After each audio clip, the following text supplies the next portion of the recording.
Indonesia, Bapak Immanuel Ebenezer Darmawan telah hadir di PT Indofarma Tbk Cibitung Bekasi. Selamat datang, Pak. Alhamdulillah penyerahan santunan kepada yatim piatu karyawan PT Indofarma telah selesai. Kami ucapkan apa yang telah diberikan kepada anak-anak yatim ini dapat bermanfaat. Amin ya rabbal alamin.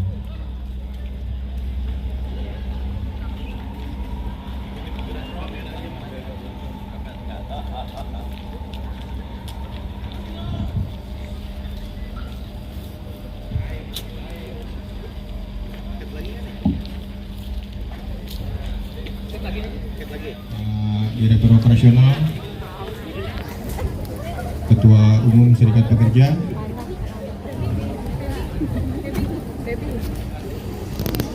baik, kami mohon untuk berdiri semua, kita sama-sama menyanyikan lagu Indonesia Raya. Mohon disiapkan. Historia Indonesia.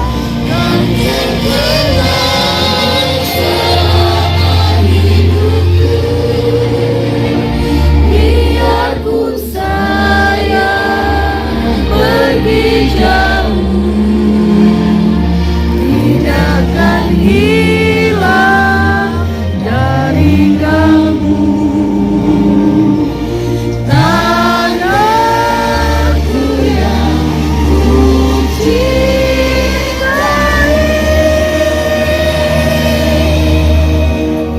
engkau ku hargai.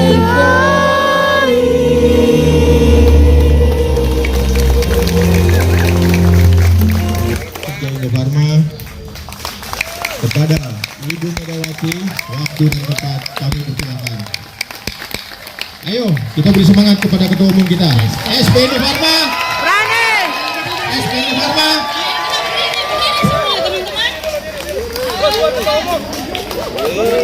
Tes.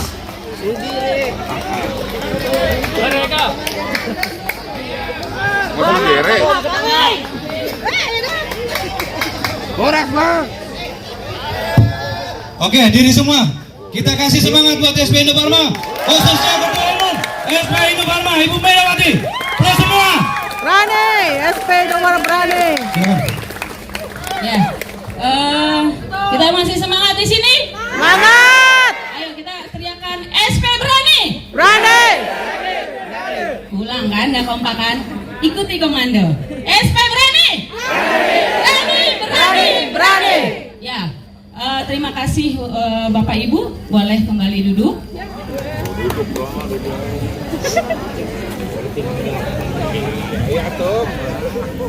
Ya, terima kasih untuk hari ini, dan terima kasih, kami sangat bangga pada hari ini Pak Immanuel sudah hadir di sini dan kita tepukan. Terima kasih Pak, kami sangat bangga ternyata Bapak Sudi kiranya melihat kami, melihat karyawan-karyawati di sini di Indofarma ini dengan harapan ya Pak, kami karyawati dan karyawan di Indofarma ini melalui kedatangan Bapak bahwa kami ingin negara hadir terhadap permasalahan kami. Pak, Indofarma berdiri di 1918 dengan punya penugasan untuk memberikan ketersediaan obat-obat murah bagi masyarakat Indonesia. Dengan artinya Indofarma ini memberikan kontribusi untuk mendistribusikan obat-obat murah bagi masyarakat. Tapi kondisi kami saat ini seperti yang diketahui Bapak, kami sedang ada PKPU dan kasasi dan kemudian dilanjutkan adanya kondisi fraud ya Pak. Namun membuat Indofarma dan Indofarma Global Medica saat ini dalam kondisi yang tidak baik-baik saja. Artinya di dalam modal kerja pun kami sangat sulit dan kondisi kami pun sangat sulit Pak. Karena itu ketika Bapak Wamen datang ke sini kami menginginkan 3 hal Pak. Boleh give applause?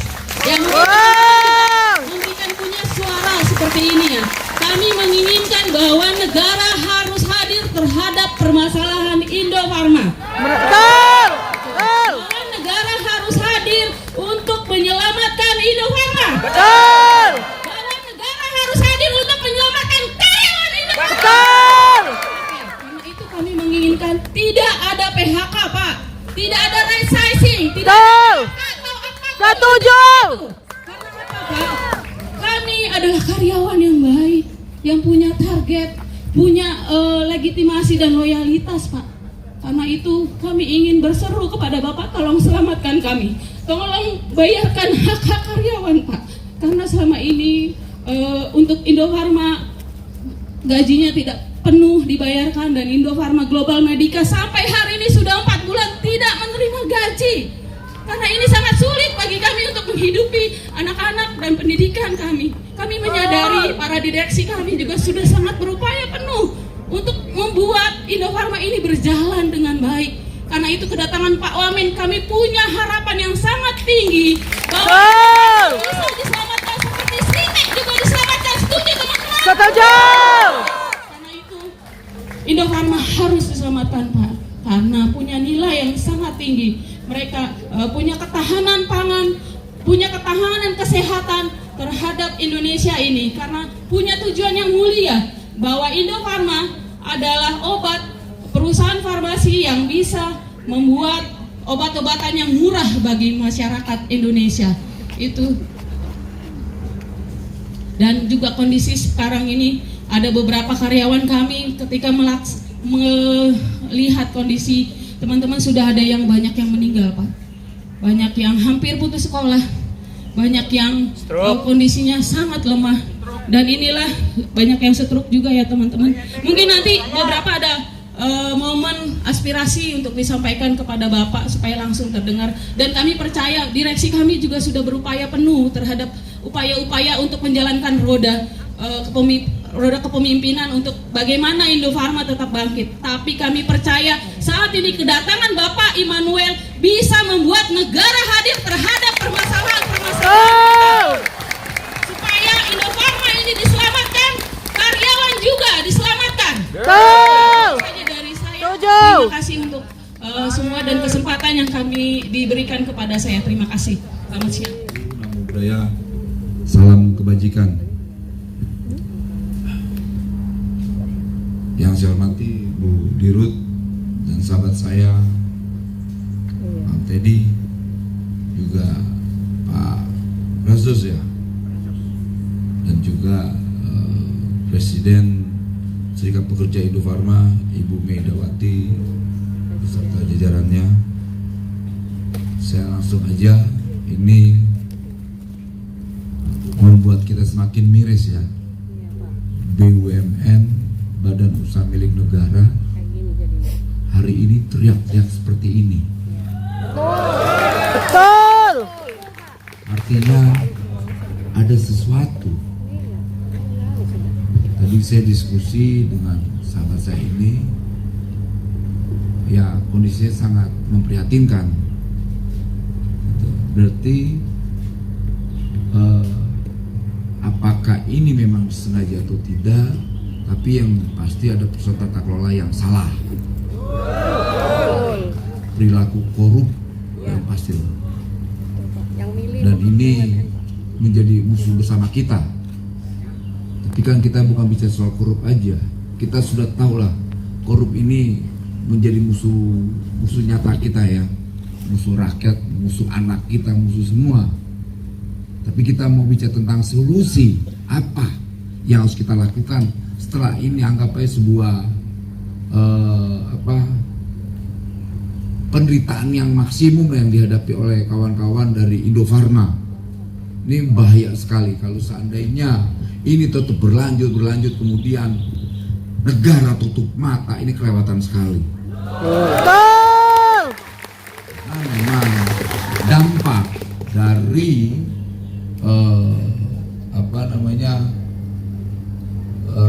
ketidakbagusan di Indofarma ini berdampaknya pasti ke burunya ya, atau pekerjanya. Dampaknya lagi pasti ke lebih domestik lagi keluarganya.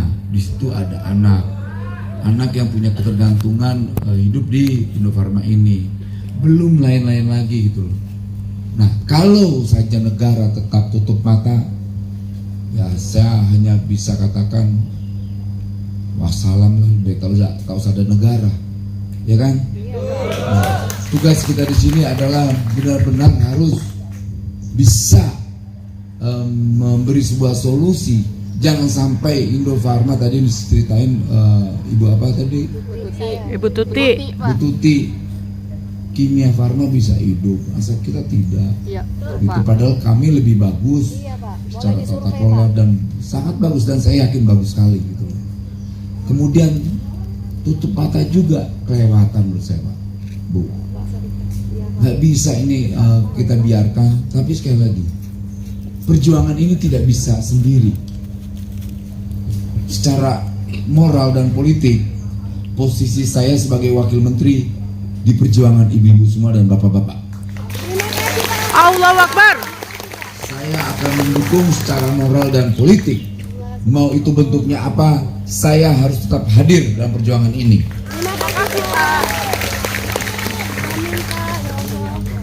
Karena ini adalah investasi kemanusiaan, Pak. Ketika saya mampu memberi sedikit harapan, itu adalah investasi kemanusiaan saya. Gak penting soal jabatan saya nggak ada urusan dengan jabatan saya. Kalau saja Sritek bisa kita perjuangkan, kenapa Indofarma tidak? Semuanya hari ini persoalannya sama. Apa? PHK, tata kelola, dan perjuangan ini sama. Komisarisnya, dirutnya berjuang bersama karyawannya dengan serikat buruhnya. Biasa persengketaan industri itu antara buruh dan perusahaan. Kali ini tidak. Jadi ini membuat kita sedikit harus benar-benar bergandeng tangan. Nggak bisa perjuangan ini sendiri-sendiri. Nah, dalam momen ini mari kita menguji diri kita sama-sama. Mampukah kita bergandengan tangan? Kalau mau sama-sama. Ini bukan perjuangan kawan-kawan Indofarma aja. Ini bukan perjuangan Budirut aja. Ini bukan perjuangan Pak Komisaris aja. Ini bukan perjuangan saya aja di sini, tapi perjuangan kita sama-sama.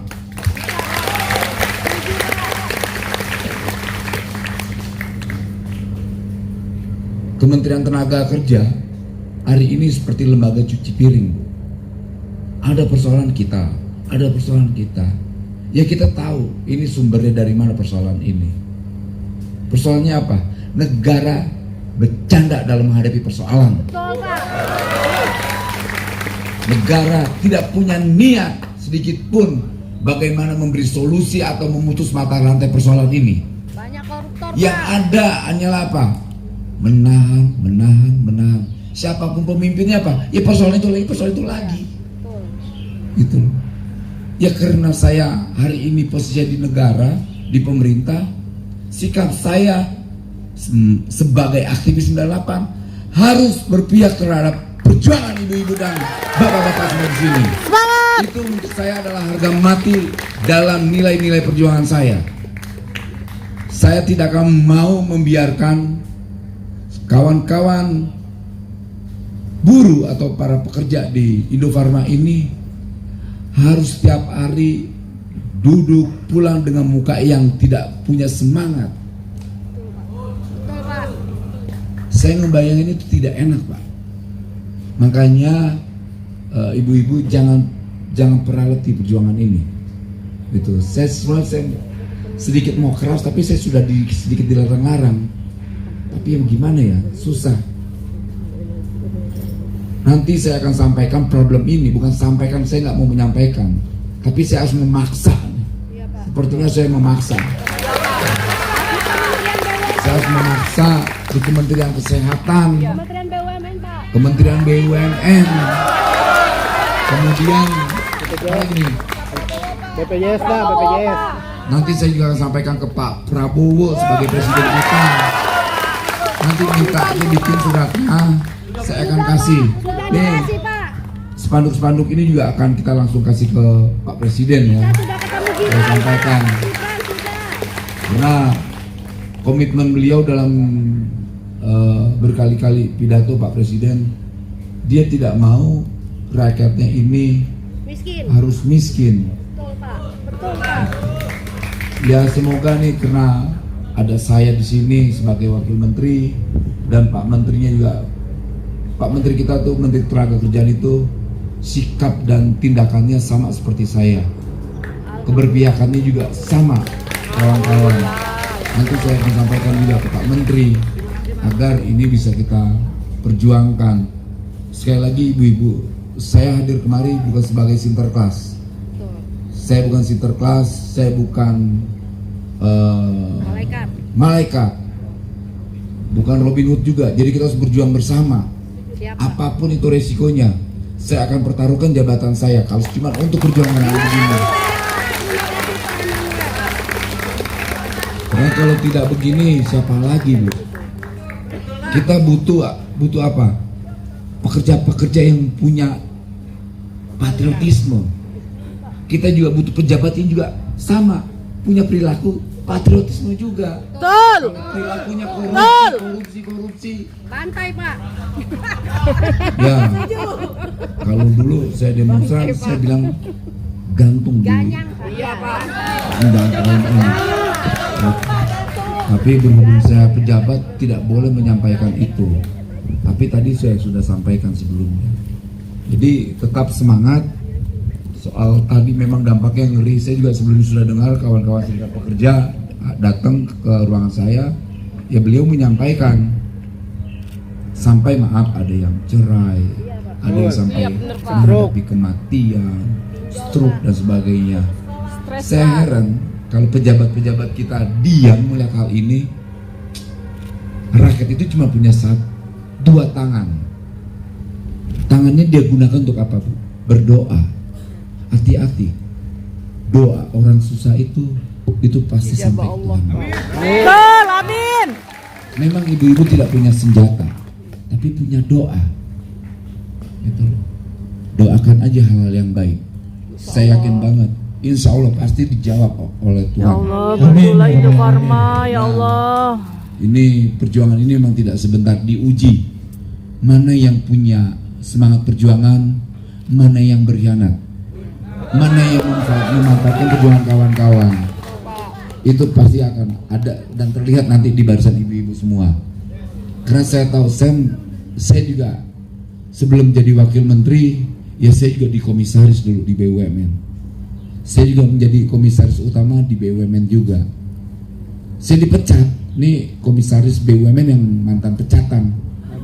Saya pecatan, saya dipecat. Saya nggak boleh kasar, biar dipecat dari kemarin tuh. Sama, perilakunya korup. Tapi alhamdulillah itu puluhan tahun, ini cuma berapa tahun doang ibu-ibu tidak mendapatkan keuntungan. Ini puluhan tahun, Bu. Perusahaan yang saya pimpin itu anak perusahaannya Pupuk Indonesia, namanya Mega Eltra. Dapat dana talangan dari pemerintah, dari holding 150M, untungnya cuma 1M.